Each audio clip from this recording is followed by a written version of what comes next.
അപ്പോൾ candle stick എന്താണെന്ന് മനസ്സിലായി. ഇനി നമുക്ക് കാൻഡിൽ സ്റ്റിക്ക് പാറ്റേൺസിനെ കുറിച്ച് പറയാം.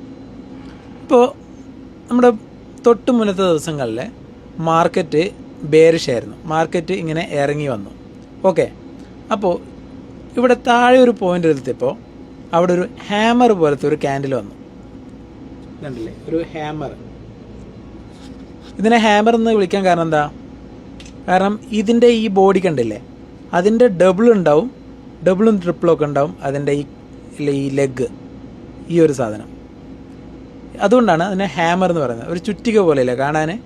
അങ്ങനെ വന്നു കഴിഞ്ഞാൽ അതിനർത്ഥം എന്താ? അതിന് ശേഷം മാർക്കറ്റ് കയറിപ്പോവാൻ ചാൻസ് ഉണ്ട്. ഫോർ എക്സാമ്പിൾ, ഇപ്പോൾ നമ്മളൊരു ചാർട്ട് എടുത്തു. ഈ ഒരു ചാർട്ടിൽ ഇവിടെ ട്രെൻഡ് എന്താ കാണിക്കുന്നത്? ഇവിടെ ട്രെൻഡ് ഡൗൺവാർഡ്സ് ആണ് കാണിക്കുന്നത്. കണ്ടില്ലേ, ഇങ്ങനെയാണ് ഇപ്പോൾ ഇതിൻ്റെ ട്രെൻഡ് വന്നിരിക്കുന്നത്, താഴോട്ടേക്കാണ് വന്നിരിക്കുന്നത്.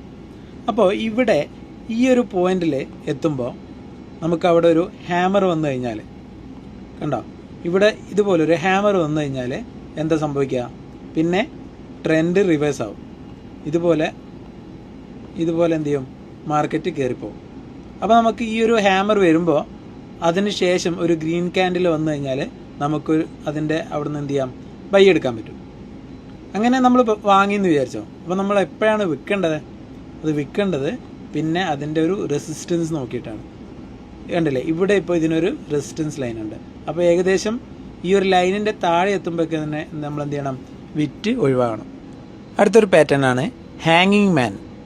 ഇത് തൊട്ട് മുന്നേ നമ്മൾ പഠിച്ച ഹാമറിൻ്റെ നേരെ ഓപ്പോസിറ്റാണ്. എന്താണ് ഞാൻ കാണിച്ചു തരാം. ഇപ്പം മാർക്കറ്റ് ഇങ്ങനെ കയറിപ്പോകാമെന്ന് വിചാരിക്കാം. മാർക്കറ്റ് കയറിപ്പോകുമ്പോൾ ഇവിടെ ഒരു ക്യാൻഡിൽ ഫോം ചെയ്തു. അതിൻ്റെ ബോഡി ചെറുതും അതിൻ്റെ ടെയില് നല്ല ലെങ്ത് ഉള്ളതാണ്. ഇതിൻ്റെ പ്രത്യേകത എന്താ? ഈ ബോഡിയുടെ ഡബിളോ ട്രിപ്പിളോ ഒക്കെ ആയിരിക്കും ഇതിൻ്റെ ലെങ്ത്. അങ്ങനെ വന്നു കഴിഞ്ഞാൽ മാർക്കറ്റ് എന്ത് ചെയ്യും? പിന്നെ ഇറങ്ങിപ്പോകാൻ ചാൻസ് ഉണ്ട്. ഇതാണ് ഹാങ്ങിങ് മാൻ. നമ്മൾ തൊട്ട് മുന്നേ മാർക്കറ്റ് ഇറങ്ങി വരുമ്പോൾ അവിടെ എന്ത് ചെയ്തു? ഒരു ക്യാൻഡിൽ ഫോം ചെയ്തു. അതൊരു ഹാമർ പോലത്തെ ഒരു ക്യാൻഡിലാണ്. ഇത് നേരെ ഓപ്പോസിറ്റാണ്. അതായത് ഇവിടെ കണ്ടില്ലേ, ഇപ്പോഴും ഒരാളെ ഹാങ് എവിടെയാണ്? മേലെയാണ്. അപ്പോൾ ഹാങ്ങിങ് മാൻ എപ്പോഴും മേലെയുണ്ട്, ഹാമർ എപ്പോഴും താഴെയാണ്. അപ്പോൾ ഇവിടെ ഇപ്പോൾ മാർക്കറ്റ് ഇങ്ങനെ കയറി പോവാണ്. അപ്പോൾ ഇവിടെ ഒരു ക്യാൻഡിൽ, ഹാങ്ങിങ് മാൻ ക്യാൻഡിൽ വന്നു തീരുക. കണ്ടില്ലേ, ഹാമർ മേലിട്ട പോലെ ഇവിടെ തൂക്കിയിട്ടു. ഈ ഒരു ക്യാൻഡിൽ വന്നു. അപ്പോൾ എന്ത് ചെയ്തു?